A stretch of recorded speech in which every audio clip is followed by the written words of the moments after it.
We get told that ADHD is a disorder that prohibits us to focus. So why do some people with ADHD talk about their ability to hyper-focus on specific tasks? More importantly, if this ability truly exists, how can we use this to increase our focus and performance? This video will explain exactly what the term hyperfocus means, how it relates to ADHD, and how we can use it to our advantage.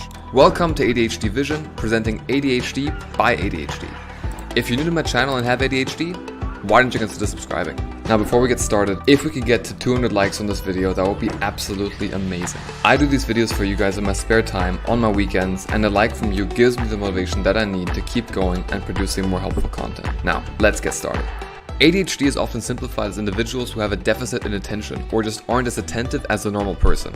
This is false, as ADHD is actually a difference in regulating our attention. How does this relate to our hyperfocus? Well, according to Healthline, hyperfocus can be defined as a deep and intense concentration on something, and even though it is found in other mental disorders, mainly gets brought up in relation to ADHD, both in children as well as in adults. For people with ADHD, this definition means that whilst it's more difficult for us to concentrate on boring or uninteresting tasks, we can get immersed and concentrate on things for partially hours on end that are of interest to us, which, in retrospect, pretty much explains all of my video game addictions. Hasta la vista, baby. So, ironically enough, even though our disorder mainly gets dubbed as us being distracted 24/7, we can literally, through hyperfocus, be the complete opposite of distracted. According to Attitude Mag, when we are hyperfocused, we can actually completely block out the world around us and fixate intensely on only one specific thing. So, where does our ability to hyperfocus come from? Like our distractibility, our hyperfocus is thought to result from the dopamine deficiency in our ADHD brains, which makes it hard to shift gears, so to speak, to take up boring but necessary tasks, such as washing the dishes or doing your laundry. My eyeballs could have been sucked from their sockets. And so, we keep focusing on things that provide stimulation or instant feedback. Now, we are by no means the only ones who can generate an intense focus on something enjoyable for a longer period of time. People without ADHD can also do so by entering the flow state, which is essentially hyperfocus, but toned down a bit. The difference between us and normal people in regards to this flow state is that we experience it to a higher degree, and according to one study, it might come more natural to us. Now, as you might be able to imagine, there can be good and bad sides to our ability to hyperfocus.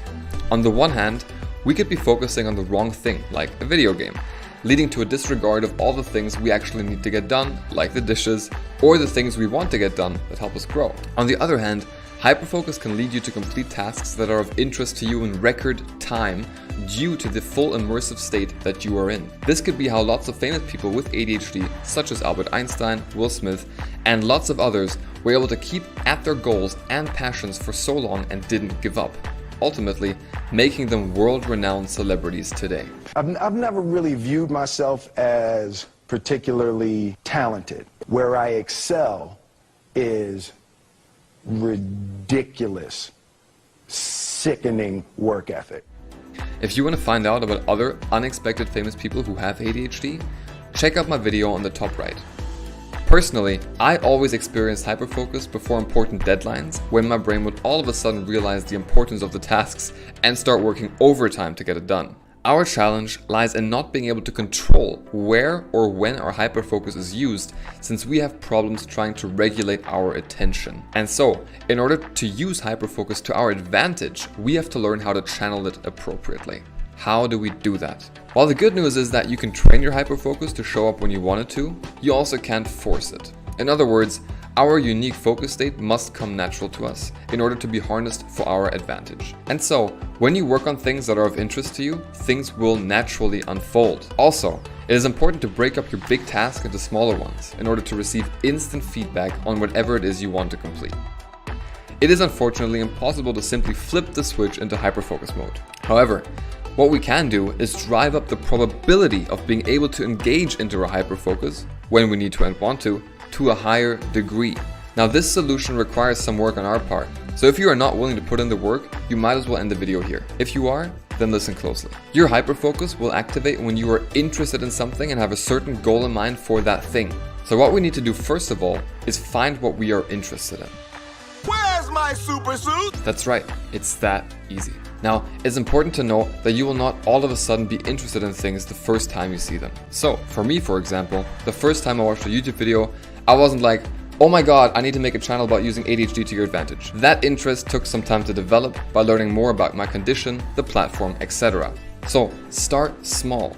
Read a few books about whatever it is you might be interested in, and you will quickly realize if you really are or aren't, if your hyperfocus kicks in or not. Once you have found that thing you want to pursue, set measurable goals for it. I cannot stress how important this is enough. For me, that's posting 2 videos a month, for example, which, by the way, I really try to stick to. This motivates me to get up and start, which then sets me up for my hyperfocus to kick in. Whatever you want to use your hyperfocus for, do it for reasons that resonate with yourself. This is not only healthier for you in the long run, but will also grant you access to your natural ability to drown out anything and everything around you. Now, it is important to note that there is only limited scientific evidence for hyperfocus to exist, and that most of our evidence stems from the expert opinions of people with ADHD talking about their personal experience with hyperfocus. So, one can say that hyperfocus is still somewhat of a controversial topic today. However, me with ADHD, I can honestly say that hyperfocus exists and that I am continuously using it to my advantage. And you can too. Do you think hyperfocus exists? Let me know down in the comments. Thank you so much for watching, guys. This has been ADHD Vision. If you're not subscribed yet and you have ADHD and you're having some trouble getting through life with your condition, how about you ring that notification bell, subscribe, leave me a like, and I'll be sure to let you know when the next video arrives. Also, be sure to check out my last video featuring Dan Mozarian, where I go into the depth on how hyperfocus has helped successful people become successful.